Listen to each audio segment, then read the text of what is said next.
जी, अहम टॉपिक है। आपको पता होगा कि आप किस लिए पढ़ रहे हैं और मुझे पता है कि मैं किस लिए पढ़ा रहा हूं। कि तमाम दुनिया का एक ही मकसद है काम करने का, और वो काम करने का मकसद है किस चीज को हासिल करना है हमने? खुशी को। आप किस लिए ये सारा जो सुबह सुबह उठते हैं, मेहनत करते हैं, और आप दुनिया का कोई भी फर्द ले लें और पूरी दुनिया के तमाम अफराद को भी ले लें, तो वो सब किसके लिए काम कर रहे हैं? खुशी हासिल करने के लिए।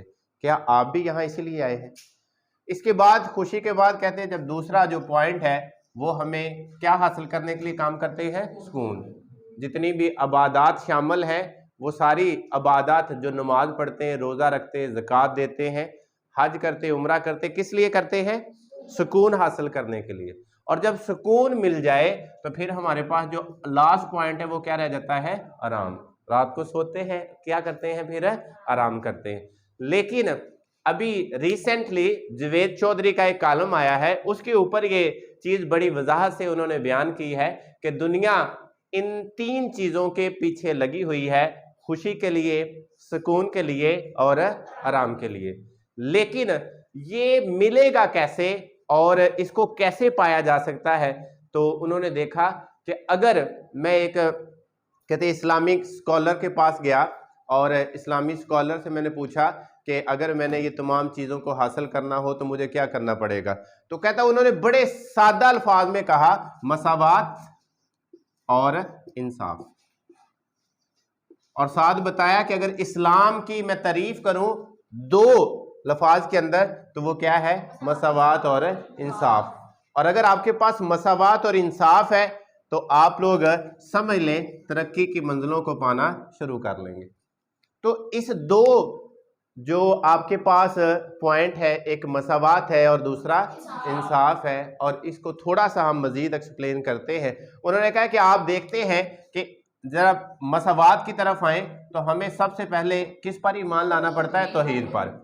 तो तौहीद के लिए एक ही कलमा है, ला इलाहा इल्लल्लाहु मुहम्मद रसूलुल्लाह। गरीब के लिए भी वही है और अमीर के लिए भी वही है, गुलाम के लिए भी वही है, बादशाह के लिए भी वही है। तो इसका मतलब ये अमीर के लिए छोटा नहीं हो जाता और गरीब के लिए बड़ा नहीं हो जाता। इसलिए यहाँ पे क्या है? मसावात जो अल्लाह ताला ने पैदा की है। फिर उसके बाद आप आजे नमाज के अंदर, तो नमाज के अंदर क्या है? एक ही नमाज है, चाहे वो बादशाह है, चाहे वो गुलाम है, अमीर है, चाहे गरीब है, उसको उतने ही फ़राइज़ पढ़ने पड़ते हैं, अमीर को भी, और उसको उतने ही फ़राइज़ पढ़ने पड़ते हैं। और उसके बाद वो एक ही सफ में खड़े होते हैं, कंधे के साथ कंधा मिलाकर, चाहे वो बादशाह है चाहे गुलाम है, उसमें क्या आ जाती है? मसावात। और ये हमें इस्लाम ने बड़ी क्लियर, बड़ी वाज़िया तौर पे हर चीज़ को बता दिया है कि यही तरक्की की मंजिलें हैं। इसके बाद ज़कात आ जाए तो ज़कात के लिए क्या है कि उसके लिए 2.5%, चाहे वो गरीब है चाहे अमीर है, एक वक्त के बाद उसको अदा करना पड़ता है अगर उसके पास इतनी ज्यादा मकदार में दौलत पड़ी हुई है।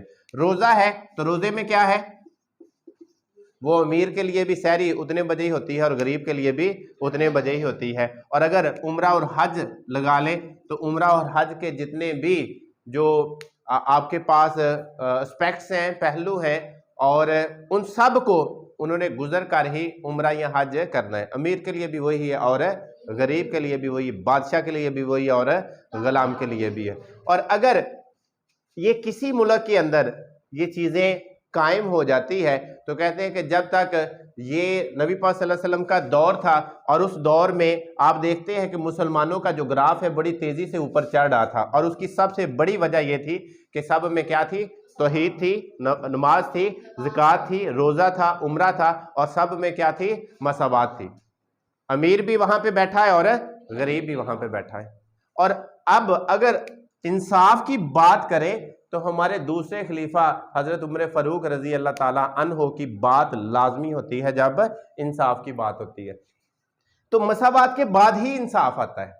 और अब अगर देखा जाए, कहते क्या मुस्लिम कंट्री तरक्की कर रहे हैं, तो आपको जवाब मिलेगा वो तरक्की नहीं कर रहे। और उसकी रीजन क्या है? उसकी रीजन क्या है कि मसावात नहीं है। किसी ने तौहीद का कलमा कोई और पढ़ा है, किसी ने कोई और पढ़ा है, किसी की नमाज कोई और चल रही है, किसी की कोई और चल रही है, ज़कात कोई और दे रहा है, कुछ और दे रहे हैं, रोज़ा किसी का टाइम सारी का और है, किसी का और है, उम्रा किसी का जगह और उम्रे की हज की है, किसी ने और बनाई रखी है। तो अगर ये तमाम मामलात रहेंगे तो तरक्की, खुशी, सुकून, आराम ये दूर दूर तक नहीं मिलेगा। और अगर पाकिस्तान और पूरी मुस्लिम कम्युनिटी चाहती है कि वो तरक्की करे, और उस तरक्की के लिए ये दो चीजें हैं जिन पर हर मुसलमान को अमल करना पड़ेगा, और वो एक क्या है?